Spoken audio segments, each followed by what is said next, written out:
오늘은 사랑이 없으면 이라는 제목의 말씀을 나누겠습니다. 고린도 교회는 초대교회 중에서 대표적인 교회입니다. 고린도 교회, 이 고린도 전서 후서는 사도 바울이 고린도 교회 교인들에게 쓴 편지입니다. 이렇게 신앙생활 해야 됩니다. 이렇게 예수님 믿어야 됩니다. 라고 가르쳐주는 성경책입니다. 그런데 우리가 흔히 알기로 고린도전서 13장을 무슨 장이라고 하지요? 사랑장이라고 합니다. 왜 하필이면 13장에 기록되어 있는가? 이게 하나님의 뜻이 있습니다. 성경의 모든 책과 장은요, 그냥 대충 배열된 것이 아니라 하나님께서 성령의 인도하심에 의해서 가장 적합한 곳에 성경과 장을 배치한 것입니다. 이 고린도 교회가 있는 고린도시는요, 항구도시입니다. 부산이나 인천 같은 항구도시입니다. 일단 사람들이 많겠죠. 그리고 물류가 이동을 하니까 돈이 많겠죠. 돈이 많으니까 돈 때문에 문제가 많습니다. 소송도 많고 다툼도 많습니다. 그리고 남자들이 많고 돈이 많으니까 술집이라든가 여자 이런 문제들이 또 많이 일어나기도 했습니다. 이런 일들이 고린도 시에만 있는 것이 아니라 고린도 교회에도 비슷하게 일어났습니다. 그래서 교회의 문제를 잘 지혜롭게 해결하도록 고린도 전후서를 쓴 것입니다. 그런데 교회는요, 아는 것처럼 사람들이 많고 믿음 생활하고 이 하나님을 잘 예배하는 사람들이지만 또 사람이기 때문에 금전 문제가 일어나요. 소송하고 막 이러지 않습니까? 교회도 똑같았어요. 옛날 고린도 교회가. 또 파별이 있어요. 파벌이. 누구파. 그러니까 사도 바울이 다 같은 하나님의 자녀들이다. 자라나게 하시는 이는 하나님뿐이다. 그러니까 하나가 되어야 된다. 가르치는 게 바로 이 성경 속에 다 들어가 있습니다. 그리고 교회는요, 여러 사람들이 각 분야에서 봉사하지 않습니까? 자기 은사를 가지고, 예를 들어서 찬양을 잘하시는 분은 성가대로 봉사하고, 다른 사람을 잘 섬기는 분은 안내로 봉사하고, 또 잘 가르치는 분은 교사로 봉사합니다. 자기 은사에 따라서 교회에서 봉사하는 겁니다. 그런데 사람들이요, 야, 내가 가르치는 게 최고지. 네가 무슨 그게 진짜 은사냐? 야야, 뭔 소리야? 하나님을 찬양하는 게 최고의 은사지. 가르치는 거야. 말 몇 마디 누가 못하냐? 이러면서 교인들이요, 서로 다투는 거예요. 내 은사가 최고라고. 그러니까 사도 바울이 모든 은사가 다 중요하지만 그러나 그 중에 제일은 사랑이다 라고 이 고린도전서 13장에서 가르쳐주고 있는 거예요. 우리는 지금 그 사랑을 같이 배우고 있습니다. 세상에 덕을 끼치고 하나님의 영광을 위해서 교회는, 그리고 성도는 사랑이 필요합니다. 오늘 말씀 보니까 사람의 방언과 천사의 말을 할지라도 사랑이 없으면 소리나는 부리와 울리는 꽹과리가 된다고 말씀하고 있습니다. 사랑이 없으면요, 아무리 좋은 말도 시끄러운 소음에 불과합니다. 반면에 사랑이 있으면 투박하고 멋대가리 없는 말이라도 사람에게 감동을 주는 것입니다. 제가 예전에 한 영화를 봤는데 이 남자가 평생 동안 가정을 잘 돌보지 않았어요. 아내한테 살림하라고 돈 갖다 주는 법을 못 봤습니다. 그리고 얼굴은 좀 반반하다고 틈만 나면 바람을 피우고 아내 속을 뒤집어 놓고 아빠 노릇도 제대로 못한 남자였습니다. 집에 가끔가다 들어와도 무뚝뚝한 사람이었습니다. 그런데 어느 날 처음으로 시집간 딸을 찾아가서 그 집 마루에 걸터 앉아서 냉수 한 그릇 얻어 마십니다. 그러면서 주머니에서 구겨진 돈을 한 뭉치 꺼내놓으면서 딸한테 이렇게 말합니다. 애 신발이라도 사줘라. 다른 말을 하지 않습니다. 딸은 알고 있습니다. 얼마 전 엄마가 돌아가시고 나서야 아버지는 그동안의 삶을 후회하시면서 앞으로 남은 삶이라도 사람답게 살아보겠노라고 보물상에다가 폐지와 보물을 주어 팔아서 자기 혼자 근근히 먹고 사시는 아버지였습니다. 그러니까 그 딸이 아는 거예요. 그 돈 뭉치를 아들 신발 값이 요새 좀 비쌉니까? 좋은 신발은 20만 원 정도 합니다. 그 돈을 벌려면 아버지가 거의 한 달 가까이를 땀 흘려 일해야지만 벌 수 있는 돈이었습니다. 아버지는 딸의 냉수 한 그릇, 그래서 남아있는 딸의 온기를 느끼고 물을 마시고 구부정한 어깨를 하고 힘없이 거리로 나갑니다. 그리고 애 신발이라도 사줘라 하는 그 말에 마음이 뜨거워지며 눈물을 흘립니다. 평생 자식들한테 따뜻한 말 한마디 해본 적이 없는 아버지가 애 신발이라도 사줘라 하면서 더운 여름날 땀 뻘뻘 흘려가면서 번 돈을 마루 위에 수북이 쌓아놓고 나가는 그 모습을 보면서 딸은 눈물을 흘립니다. 여러분, 천사의 말이 아니라도 마음과 사랑이 담긴 말은 감동을 주게 되어 있습니다. 여러분이 굳이 천사의 말을 하려고 애쓰지 마십시오. 천사의 말 하지 않아도 됩니다.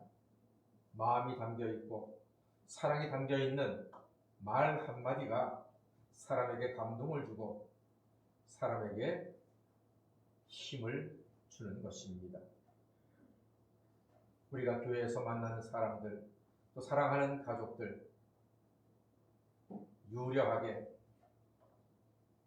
개그맨처럼, 연예인처럼, 문학가처럼, 교수처럼 멋진 말을 하지 못하더라도 투박하지만 마음이 담겨있고 사랑이 담겨있는 한마디 말로 서로에게 힘을 주고 서로를 살리고 서로에게 감동을 주고 살만 나게 하는 가정을 이루시기를 주의 이름으로 간절히 소망합니다. 또 성경은 말합니다. 지식이 많고 산을 옮길 만한 믿음이 있어도 사랑이 없으면 아무것도 아니다. nothing. 아무것도 아니라는 겁니다. 반면에 믿음이 작아도 사랑이 있으면 감동을 준다는 것입니다. 제 친구 목사가 부목사 시절에 전라남도 순천에서 부목사를 했습니다. 그때 저한테 했던 간증이 기억납니다. 참 감동적으로 들은 이야기였습니다. 그 교회 한 권사님이 계신데 처녀 때 시집을 왔답니다. 물론 처녀 때 시집을 오겠지요. 그런데 불교 가정으로 왔습니다. 남자는 좋은데 불교 가정이니까 이 처녀가 가기가 싫은 거예요. 나 못 가겠다. 너희 집 너무 불교가 심해서 나 못 가겠다. 남자는요 막 목숨 걸고 여자에게 결혼하자고 이야기하는데 마침내 그 어머니가, 남자의 어머니가 찾아와서 교회는 다니게 해주겠다. 교회 가는 건 내가 반대하지 않겠다. 그러니 제발 우리 아들하고 살아줘라. 이래서 시집을 갔습니다. 근데 이 권사님이요 참 제가 보기에는 지혜로운 분 같아요. 시집 간 날부터 아무 소리 하지 않고 온 시댁 식구들을 지극정성으로 돌보는 거예요. 시누이가 3명인데 3명마다 전부 다 아이가 둘 셋씩 있는데요. 그 아이들 생일 챙기고 입학 챙기고 졸업 챙기고 군대 가는 거 다 챙기는 거예요. 그리고 시누이와 시누이 남편들 생일도 다 챙기고 명절 때마다 다 챙기는 거예요. 쉬워요? 어려워요? 어려워요. 거기다가 시부모님 계절 때마다 옷 한 벌씩 해드리고요. 아마 신랑이 돈을 그래도 괜찮게 벌어나 봐요. 그리고 봄, 가을로 부모님 여행도 보내드렸습니다. 잘했습니다. 그리고 결정적으로 어려운 것, 그 집이 종갓집이 돼가지고 1년에 제사가 12번, 13번 있어요. 다달이 제사 없는 날이 없어요. 여기서 제사 한번 섬겨보신 분 알겠지만 1년에 12번 머리가 새카매지실 거예요. 하얘지실 거예요. 근데 이 권사님은요, 한 번도 불평하지 않고 제사 때마다 정성껏 제사 음식을 마련했는데 그냥 한 게 아니라 뭐든지 최고급으로 한우도 A 플러스 되는 제일 좋은 걸로, 굴비도 제일 비싼 놈으로, 하여간 과일도 제일 좋은 것으로 백화점 가가지고 좋은 것으로 정성스럽게 제사를 준비해가지고서 제사를 드리겠다는 거예요. 그랬더니요, 어느 날 시아버지가 가족들 모인 자리에서 이렇게 말씀하셨대요. 나 오늘부터 며느리 따라 교회 갈란다. 그러니까 온 가족이 눈이 동그래졌지요. 시어머니가 이어서 말합니다. 너가 아버지 가면 나도 가야지 어쩔 것이요. 그러니까 새 딸이 두 분 가시면 우리도 가야지 뭐 어쩌겠습니까 해가지고요, 온 가족이 전부 다 교회 나와서 세례받고 예수 믿고 구원 받았답니다. 할렐루야. 저 그 이야기 듣고 정말 감동받았습니다. 입으로 말하고 짜증내고 불평하고 무슨 집구석이 이래, 돌아서면 제사 한마디 말도 없이 정성을 다했더니요, 세상에 온 가족이 감동받아가지고 예수 믿는 기적이 일어난 것입니다. 사랑하는 여러분, 산을 옮길 만한 믿음이 있어도 사랑이 없으면요, 아무 일도 일어나지 않아요. 하지만 작은 믿음이라도 사랑이 있으면 산을 옮기게 될 줄 믿습니다. 그게 사랑의 힘입니다. 오늘 또 말씀합니다. 많이 구제하고 몸을 불사르게 내어둘지라도 사랑이 없으면 아무 유익이 없다고 합니다. 하지만 마음과 사랑이 담긴 구제와 섬김은 사람을 살리고 세상에는 감동을 주는 것입니다. 제가 21년 전 지리산 자락에 불회에 간 적이 있습니다. 여러 목사님들과 함께 탐방을 간 적이 있었습니다. 그래서 그 불회에서 오랫동안 목회하신 목사님께서 전해주신 얘기가 지금도 귀에 생생합니다. 유시원 탤런트 겸 가수 유시원 씨의 할아버지가 그 지역에 아마 멀지 않은 곳에 사셨나봐요. 큰 부자셨답니다. 만석군 거부였답니다. 그런데 그 할아버지 집 대문 밖에는 늘 커다란 쌀떡이 놓여 있어서 쌀이 항상 가득가득 채워져 있었대요. 누구든지 배고픈 사람은 와서 쌀을 퍼다가 밥을 지어 잡수세요 하는 뜻이었답니다. 그래서 그 목사님 말로는 인근 백리 안에는 그 유시원 할아버지 덕분에 굶어 죽는 사람은 없었다고 합니다. 쉬운 일이에요? 어려운 일이에요? 어려운 일이에요. 돈 많다고 하는 게 아닙니다. 쌀독에 쌀이 썩어나가도 남 못 주는 게 세상 인심입니다. 그런데 그 아까운 쌀을 대문 밖에다 채워놓고 갖다가 잡수세요 하는 이거요, 정말로 아무나 할 수 있는 게 아닙니다. 문제는 그 다음에 터졌습니다. 8.15 해방이 되고 우리나라는요, 대한민국 역사상 가장 혼란한 시기가 찾아왔습니다. 좌익, 우익 해가지고 서로 원수처럼 여기고 죽고 죽였던 가장 아팠던 시기가 해방 후였습니다. 그 중에서도 지리산에는 여러분 아시는 것처럼 빨치산, 국군이 서로 총칼을 겨누고 피비린내나는 전쟁 같은 시간을 보냈습니다. 너무너무 아프고 괴로운 시간입니다. 그 배경 소설이 태백산맥 아닙니까? 빨치산이 들어와서 낮에는 점령하고, 군인은 그러니까 빨치산은 밤에 들어와서 점령을 하고 군인은 낮에 점령을 했어요. 그 당시에 그 지역에요, 부자들은 거의 다 목숨을 잃었답니다. 빨치산이 들어왔을 때 유시원 할아버지 부자라고, 지주계급이라고, 부르주아 계급이라고 죽이려고 했습니다. 그때 좌익 쪽에 있었던 국민들이 안 됩니다! 유대감은 절대로 죽이시면 안 됩니다. 그분 때문에 우리가 지금까지 살았습니다. 말려가지고 살았습니다. 그리고 군인이 들어왔습니다. 유대감이 빨치산 도와줬다고 죽이려고 합니다. 그때 우익 쪽에 있었던 국민들이 아닙니다! 유대감만은 살려야 됩니다. 그분 때문에 우리가 다 먹고 지금까지 살고 있는 것입니다. 그분을 살려주세요. 해가지고 살았습니다. 할렐루야. 여러분, 그게 사랑입니다. 다른 부자들은 총살을 당할 때 누구 하나 편들어주지 않았는데요, 유대감님은 좌익도 편들어주고 우익도 편들어주고 사랑 때문이었습니다. 나눔과 섬김 때문이었습니다.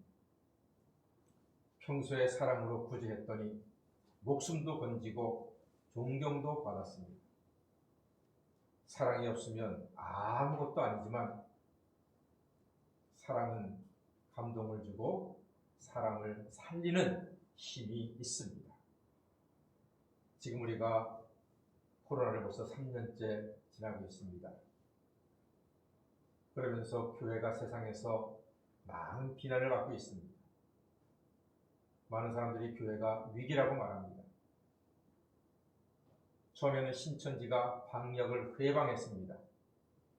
신천지는 우리는 이단인 것을 알고 있지만 세상 사람들은 교회 중에 하나라고 생각합니다. 그래서 신천지 때문에 교회가 엄청난 비난을 받았습니다. 그런데 그 뒤로도 믿음이 너무나 좋은 일부 교회가 같이 밥을 해먹다가 확 확진이 되는 바람에 한 사람 확진되면 그 가정은 또 학교가, 그래서 걷잡을 수 없는 방역이 일어났는데 교회뿐이었겠습니까만 언론에서는 꼭 교회에서 일어난 확진을 갖다가 크게 보도해가지고요, 마치 교회가 코로나의 원흉인 것처럼 그렇게 사람들이 오해를 하게 했습니다. 그리고 아시는 것처럼 큰 교회들이요, 담임 목사직을 아들한테 세습을 시켜주는 것입니다. 너무나 가슴 아픈 일이죠. 모든 것이 가하나 모든 것이 덕을 세우는 게 아니고요, 모든 것이 가하나 모든 것이 유익한 것이 아닙니다. 지금이 어느 시대입니까? 어떻게 담임 목사직을 아들한테 세습을 합니까? 봉건주의도 아니고 말도 안 되는 일들을 지금 대한민국 교회들이 하고 있습니다. 저는요, 그때마다 우리 아들이 신학을 안 하는 게 얼마나 감사한지 모르겠습니다. 자기 아들이 신학을 하면은 많은 목사들이 다 그런 욕심을 갖게 될 겁니다. 안정된 교회, 지금은 교회 개척을 해도요, 10년 동안에 교인 10명 만드는 게 하늘의 별 따기라고 합니다. 10년 개척해서 교인 10명 만들면 성공했다 소리 듣는 시대입니다. 그러니 안정된 교회 담임 목사님이 자기 아들이 목사면은 물려주고 싶은 마음은 이해를 합니다만, 그러나 모든 게 가하지만 그게 다 덕이 되고 유익한 것은 아니거든요. 그런 점에서 우리 교단에 총회장님이 계시는데 큰 교회 담임 목사님이에요. 근데 그 교회 아들은 개척을 했었어요. 지금 교인이 20명도 안 된대요. 총회장 목사님이 웬만한 교회 담임으로 심어주는 게 아니라 자기 아들을 개척을 시켜줬다는 거예요. 이 어려운 때 개척해서 한 40명까지 갔다가 문제가 생기니까 나가고 해가지고 16명, 20명도 안 되게 남았다는 거예요. 저는 그 이야기를 듣는데 참 훌륭한 목사입니다. 저 명성, 저 능력이면은 얼마든지 수백 명 되는 교회 담임 목사로 자기 아들을 심을 수가 있을 텐데 참 멋진 목사님이다 하는 생각을 최근에 가진 적이 있습니다. 사랑하는 여러분, 이런 여러저런 이유로 인해서 교회가 위기라고들 이야기합니다. 그러나 저는 교회가 여전히 세상의 소망이요 세상의 등불임을 믿습니다. 비록 지금은 비난과 손가락질을 받아도 묵묵히 예배하고 기도하며 서로 사랑할 때 세상은 교회와 성도를 통해서 하나님을 알고 하나님을 믿게 될 것입니다. 그래서 예수님께서 말씀하셨습니다. 너희는 세상의 빛이요 세상의 소금이라고 말씀하셨습니다. 우리 사람의 몸에서 암이 생기지 않는 신체 부위는 딱 한 군데입니다. 심장입니다. 암세포가 뼛속까지 다 침투해도요 심장에는 암세포가 존재할 수 없습니다. 이유는 두 가지입니다. 첫 번째, 심장은 몸에서 제일 뜨겁습니다.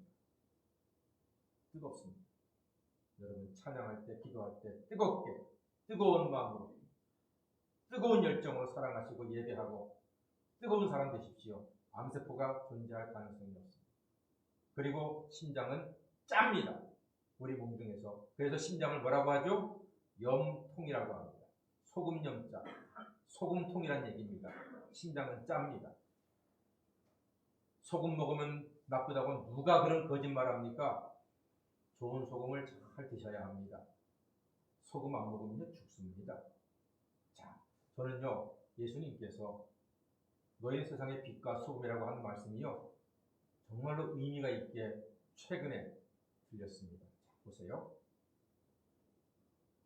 뜨겁고 소금이 있는 심장에